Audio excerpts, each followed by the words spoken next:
అర్థం ఏంటంటే దళితులుగా పుట్టాలని ఎవరు కోరుకుంటారు అని చెప్పిన ఏమంటారు వాటి వజ్రాల, ఆ వజ్రాల లాంటి పదాలు ఆయన చెప్పినవే. ఇంకో మాట కూడా అన్నాడు ఆయన, చంద్రబాబు నాయుడు గారు, హిందువులు బై బర్త్ హిందువులుగానే ఉన్నారు, ముస్లింలు బై బర్త్ ముస్లిమ్స్ గానే ఉంటారు, క్రైస్తవులు మాత్రం డే బై డే వీళ్ళు పెరుగుతూ పోతున్నారు, దేవాలయాల దగ్గరకు వచ్చి కూడా వీళ్ళు మత మార్పిడి చేస్తారు అని చెప్పి మాట్లాడినటువంటి ఆ గొప్ప శాంతి దూత పదాలను మేము ఎప్పుడూ జ్ఞాపకం ఉంచుకుంటాం చంద్రబాబు నాయుడు గారు. నిన్న కాక మొన్న వీరయ్య చౌదరి గారు ఎవరు చంపేశారు. చక్కగా చంద్రబాబు నాయుడు గారు వెళ్ళిపోయి ఆ ర్యాలీలో ముందు నడిచి అటొక ఫోటో ఇటొక ఫోటో పట్టుకొని నడిచిన ఆయన ఎప్పటి వరకు కనీసం ప్రవీణ్ పాడాల గారు చనిపోతే ఆ ఇంటికి మగదిక్కు లేదు, వెళ్ళి ఆ తల్లిని ఒక అన్న స్థానంలోనో తండ్రి స్థానంలోనో నిలబడి 4 ధైర్యం చెప్పే మాటలు చెప్పొద్దామని అనుకోలే.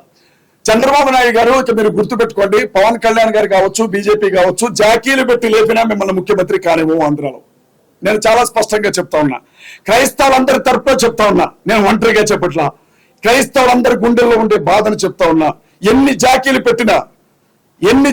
పెట్టినా ఎన్ని నినాదాలు చేసినా చంద్రబాబు నాయుడు గారు ఆంధ్ర రాష్ట్రంలో ముఖ్యమంత్రిగా ఉండడం ఇదే చివరిసారి. మీడియా మిత్రులకి మేము చెప్తా ఉన్నాం. రేవంత్ రెడ్డి గారండి ఈ మాట చెప్పిన తర్వాత నేను నెక్స్ట్ నా అరెస్ట్ దగ్గరికి కూడా వస్తాను. రేవంత్ రెడ్డి గారు మన చిలకూరు బాలాజీ టెంపుల్ చాలా ఫేమస్ కదండి, వేసాల దేవుడు అని అంటారు ఆయన్ని. ఆ టెంపుల్ పూజారి గారిని వీర రాఘవరెడ్డి ఆయన పేరేదో ఉంది, ఆయన పట్టుకొని కొడితే ప్రతిపక్షాలు కదిలాయి, అధికార పక్షాలు కదిలాయి, కేసులు నమోదు చేశారు, అరెస్ట్ చేశారు. రేవంత్ రెడ్డి గారు ఫోన్లో మాట్లాడారు, మీరు భయపడకండి రంగరాజన్ గారు, నేను మీకు తోడుగా ఉన్నాను అని చెప్పారు. నేను కాంగ్రెస్ పార్టీలో ప్రచార కమిటీ స్టేట్ కోఆర్డినేటర్ గా ఉన్నానండి, ఇప్పుడు కూడా ప్రజెంట్ కూడా. ఇంకా నేను రాజీనామా చేయలేదు, ఈ వేదిక మీద నేను దాన్ని ప్రకటించబోతున్నాను. అలాంటి రేవంత్ రెడ్డి గారు తెలంగాణకి సంబంధించిన ఒక మనిషి దిక్కులేని స్థితిలో అక్కడ ఒక శవంలా పడిపోయి ఉంటే ఏం జరిగిందని ఒక్క మాట కూడా మాట్లాడలేదండి రేవంత్ రెడ్డి గారు. కేటీఆర్ గారు బీఆర్ఎస్ పార్టీ అధ్యక్షులు ఒక్క మాట కూడా మాట్లాడలేదండి. నేను అడుగుతా ఉన్నా, మేమేమన్నా కుష్ఠరోగులమా? క్రైస్తవులను ఏమైనా వెలేశారా ఆంధ్ర తెలంగాణ రాష్ట్రాల్లో? మేమేమన్నా అంటరాని వారం అయిపోయామా? మమ్మల్ని మీరు ముట్టుకుంటే, మా గురించి మాట్లాడితే కూడా మీకు మైలు తగులుతుందా అని నేను అడుగుతా ఉన్నా ఇవాళ. అంటే మేము ఓట్లు వేయడానికి తప్ప క్రైస్తవులు దేనికి పనికిరాదా సార్? మేము పిచ్చోళ్ళం సార్. మా పాస్టర్లు ఏం చెప్తారో తెలుసా? సంఘాల్లో ఏమంటారో తెలుసా? మనకి రాజకీయం ఎందుకు అని అంటారు. మా పాస్టర్స్ ఏమంటారంటే, మన బైబుల్ మనకి చెప్పింది రాజకీయం చేయమని కాదు, ప్రార్థన చేయమని అని అంటారు. అలాంటి పాస్టర్లని ఆంధ్ర తెలంగాణలో పట్టుకొని కుట్టిన అనేక సందర్భాలు ఉన్నాయి, చర్చిల్ని పడగొట్టిన అనేక సందర్భాలు ఉన్నాయి, బైబుల్ గ్రంథాలను తగలబెట్టిన అనేక సందర్భాలు ఉన్నాయి, అనేక యూట్యూబ్ ఛానల్స్ లో నోటుకొచ్చినట్లుగా మాట్లాడిన సందర్భాలు ఉన్నాయి. ఏ రోజు కూడా ఏ పాస్టర్ రోడ్డు మీద ధర్నా చేయాల. అలాంటి పాస్టర్స్ చివరికి ఓటు వేసే సమయానికి కొంతమంది కాంగ్రెస్ కి, కొంతమంది బీఆర్ఎస్ కి, కొంతమంది టీడీపీకి ఓట్లు వేసుకుంటూ వచ్చాం. మేము మా పార్టీలు అనుకున్నాం, కానీ పార్టీలన్నీ కూడా క్రైస్తవ విషయానికి వచ్చేసరికి మీరు దేనికి పనికిరాని చెత్త నా కొడుకులరా, మీకోసం మాట్లాడడానికి ఇక్కడ ఎవరూ లేరు, మీరు అనాథ నా కొడుకులరా అని మా క్రైస్తవుని అవమానించాయి ఆంధ్ర తెలంగాణ పార్టీలు. కాబట్టి మేమేమనుకుంటున్నామంటే, ఇన్ని రోజులు హనుమంతుడికి తన బలం తెలియదంట. హనుమంతుడిని ఎవరైనా పొగిడితేనే తన బలం ఏంటో తనకు తెలుస్తుందట. క్రైస్తవులు కూడా వాళ్ళ బలం ఏంటో వాళ్ళకి తెలియదు. అంబేద్కర్ గారు చెప్పారు, బాబాసాహెబ్ అంబేద్కర్, అధికారం కోసం పోరాన్ని ఏ జాతి కూడా మనుగడ సాగించలేదు అని. ఇవాళ మేము ఒకటే చెప్తా ఉన్నాం, ప్రతి అసెంబ్లీ నియోజకవర్గంలో నుంచి క్రైస్తవుల ఓట్లు ఎన్ని ఉన్నాయో బయటికి లెక్క తీస్తాం. ఆంధ్రాలో, తెలంగాణలో క్రైస్తవుల ఓటింగ్ పర్సంటేజ్ ఎంత ఉందో లెక్క తీస్తాం. మా ఓట్లు మీకు వద్దు కదా, 2% తో ఓడిపోయిన జగన్మోహన్ రెడ్డి గారు జ్ఞాపకం చేసుకోవాలి. మా ఓట్లు మీకు వద్దు కదా, జస్ట్ 1% తో ఓడిపోయిన ఎమ్మెల్యేలు జ్ఞాపకం చేసుకోవాలి. ప్రతి నియోజకవర్గంలో ఉన్నటువంటి మా క్రిస్టియన్ ఓట్స్ అన్నింటినీ బయటికి తీస్తాం. ప్రజాస్వామ్యవాదులైన హిందువులకు ఏం జరుగుతుందో చెప్తాం.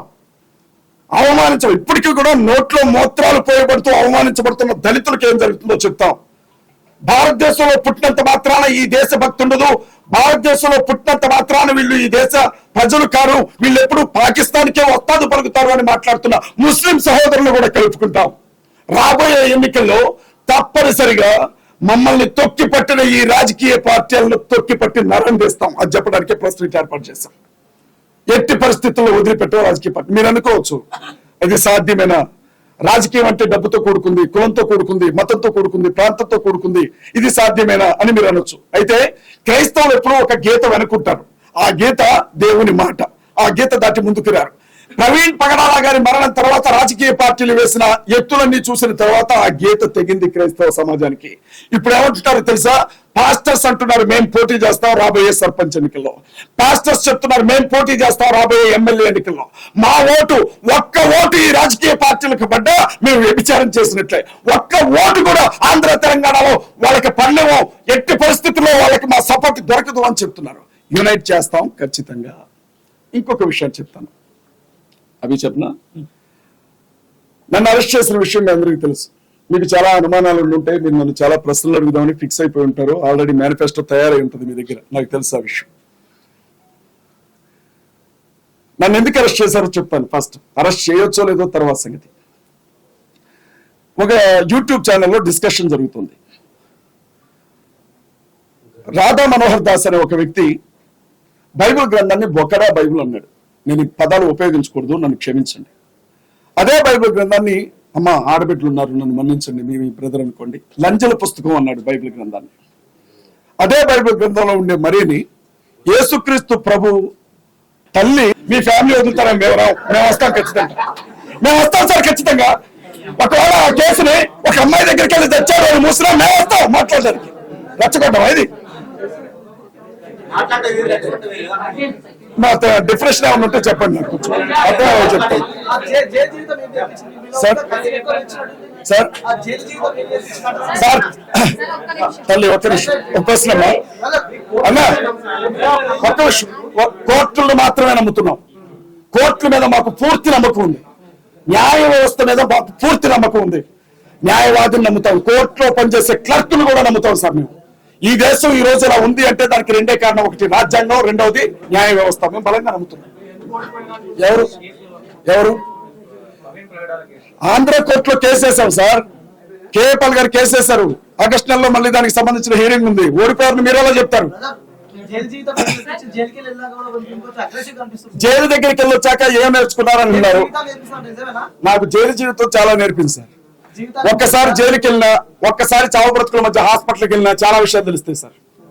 చాలా విషయాలు అర్థమవుతాయి. అప్పుడు ఏం తెలిసింది అని అంటే సార్, సైనింగ్ అథారిటీ లేని వాడు ఎంత గొప్పోడైనా సరే వాడి బతుకు కుక్క బతికే భారతదేశం అని నేర్చుకున్నాను నేను. సంతకం పెట్టే స్థానంలో మన వాళ్ళు ఉండాలి, సంతకం పెట్టే స్థానంలో మన వాళ్ళు ఉండాలి. అలా లేకపోతే మనకు న్యాయం జరగదు అని నేర్చుకున్నాను నేను. అధికారులు అన్యాయం చేసిన ఎదురు తిరిగి ప్రశ్నించడానికి మన శక్తి సరిపోదు అని నేర్చుకున్నాను నేను. పవర్ అంతా ఎక్కడుందో ఆ వైపుకి అడుగులు వేయాలి అని నేర్చుకున్నాను నేను. సమస్యకి అదే పరిష్కారం అని నేర్చుకున్నాను నేను. ఇంకేమంటారు? చంద్రబాబు నాయుడు గారు 5 నెలలు జైల్లో ఉన్నారు సార్. నెక్స్ట్ ఏమయ్యారు? జగన్మోహన్ రెడ్డి గారు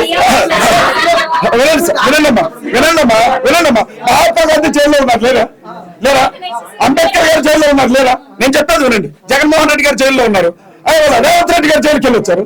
అంటే ఎవరికి? నాకంటే ఎక్కువ సంతోషం దొరికింది. మీరు కూడా 2 వారాలు వెళ్ళండి, చాలా బాగుంటుంది. మీరు కూడా వెళ్ళండి.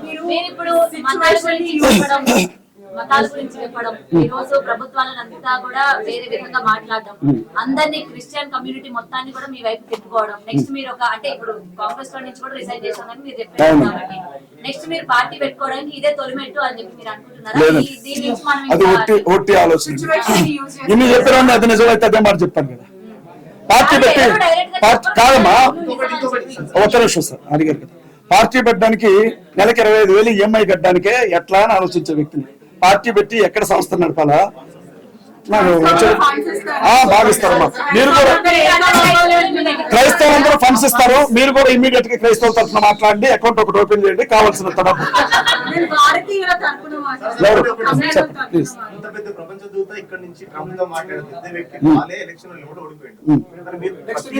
గెలుస్తానని అంటున్నావా? ఆగండి ఒక్క నిమిషం. ఇప్పుడు ఓడిపోతే మీకు ఒక విషయం తెలుసో తెలియదు నేను చెప్తున్నాను. గెలిచిన వాడిని ఎంపీ అంటారు, ఓడిపోతే కంటెస్టెడ్ ఎంపీ అంటారు. ఏమన్నా తేడా ఉందా? ఎవరికి? కనీసం ఆత్మగౌరవం మిగులుతుంది కదా సార్, కనీసం ఆత్మగౌరవం మిగులుతుంది. నేను ఒక విషయం చెప్తాను సార్, దయచేసి వినండి. రొమ్ముల మీద పన్ను వేసినప్పుడు ఒక తల్లి గంగేలిను, ఆ తల్లి పేరు ఏదో అంటారు, గంగేలిను, కత్తి తీసుకొని రొమ్మును నరికింది. ఎందుకు సార్? నిరసన తెలియచే